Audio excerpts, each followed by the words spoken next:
Riddle me this. Did the Roman Empire fall because all great civilizations must one day crumble? Or because Rome's own choices, corruption, and divisions brought about its ruin? Today we peel back the centuries to watch the slow unraveling of the world's greatest empire and ask if its fall could have been prevented. If this video made you see things from a new angle, don't forget to like the video, subscribe to Hero or Villain, and share this video. Thanks for watching. Rome at its zenith, empire without equal. At its peak in the 2nd century CE, Rome controlled lands from the windswept moors of Britain to the deserts of Egypt, from the Atlantic Ocean to the Persian Gulf. Its network of 50,000 miles of roads tied together trade, troops, and information. Pax Romana, the Roman peace, kept provinces relatively stable for nearly 200 years. Grand cities, aqueducts, and amphitheaters made Rome seem eternal. But even during this golden age, strains were beginning to show, cracks that would widen with time. Economic strain, crisis, and chaos. By the 3rd century, Rome's finances and politics were faltering. Inflation and currency debasement. Emperors diluted silver coins to pay legions, sparking runaway inflation and collapsing confidence in the economy. Crushing taxes. Wealthy elites evaded taxes, leaving small farmers overburdened. Many abandoned their land, feeding a cycle of decline. The crisis of the 3rd century. Between 235 and 284 CE, Rome had more than 20 emperors, most meeting violent ends. Civil wars tore apart provinces and left the frontiers exposed. Infrastructure neglect. Roads, aqueducts, and defenses decayed as money was funneled to endless wars and political bribes. The barbarians at the gates. Rome's frontiers, once guarded by disciplined citizen legions, became vulnerable. Germanic tribes like the Goths, Vandals, and Franks pushed into Roman territory, sometimes as refugees fleeing the Huns. The Battle of Adrianople, 378 CE, was catastrophic. The Eastern Roman Emperor Valens was killed, and an entire Roman army was annihilated. In 410 CE, Visigoths under Alaric sacked Rome, the first time the Eternal City had fallen in 800 years. Shock waves rippled through the empire. Later, the Vandals raided North Africa, cutting off Rome's crucial grain supply. Rome didn't just lose territory, it lost the ability to feed itself. The rot within, moral and political decline. Many historians argue that Rome was undone not just by outside threats, but by its own decay. Division of the empire.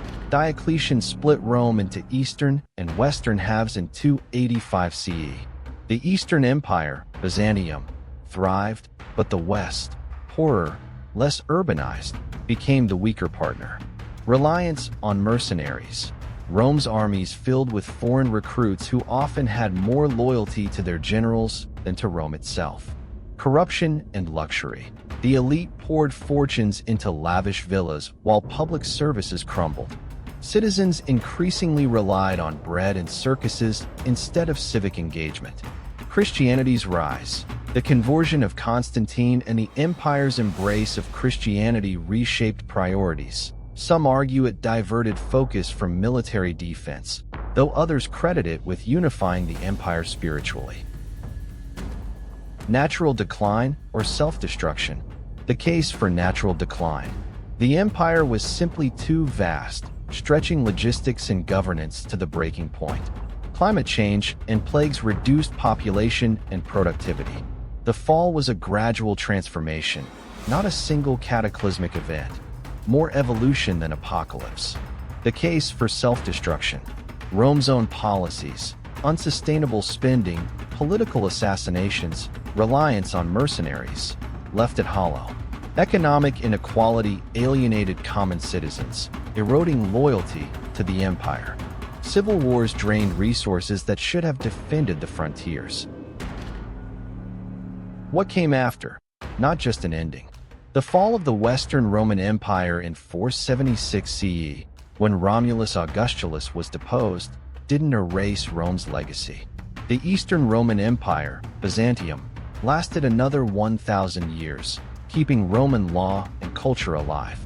Roman engineering, Latin language, and legal codes became the foundation of medieval Europe. Christianity, once persecuted, became the spiritual glue of the West, shaping Europe's future kingdoms. Rome may have fallen, but it also became the seedbed for Western civilization. Did you know? Roman concrete contained volcanic ash that allowed structures like aqueducts and harbors to heal tiny cracks over time, part of why so many still stand today. The empire's population may have reached 60 to 70 million, about 20% of humanity at the time. The phrase barbarian comes from the Greek barbar, mimicking foreign speech, and didn't originally mean savage. Many barbarians served loyally as Rome's last soldiers. Some scholars argue that the empire never truly fell. It simply transformed into the medieval world we know today. Sketch of the day. Picture Rome at dusk. A lone centurion walks through the deserted forum, his armor dented, his banner tattered. Statues of emperors stand silent, their marble faces streaked by centuries of rain. In the distance, Gothic campfires glow like stars, encircling the city. Merchants flee eastward, carrying what wealth they can. On the Palatine Hill, a senator scratches a last letter into wax, knowing no one may ever read it. The air feels heavy, as if the city itself is holding its breath, waiting for history to turn the page. Final thoughts. The fall of Rome wasn't a single moment, but a long twilight, a story of resilience, mismanagement, and transformation. Did Rome simply grow too big to survive? Or did it collapse under the weight of its own corruption and choices? Perhaps it was both, a lesson that no empire, no matter how powerful, is immune to time, and that the seeds of decline are often planted in the years of greatest triumph. If this video made you see things from a new angle, don't forget to like the video, subscribe to Hero or Villain, and share this video. Thanks for watching.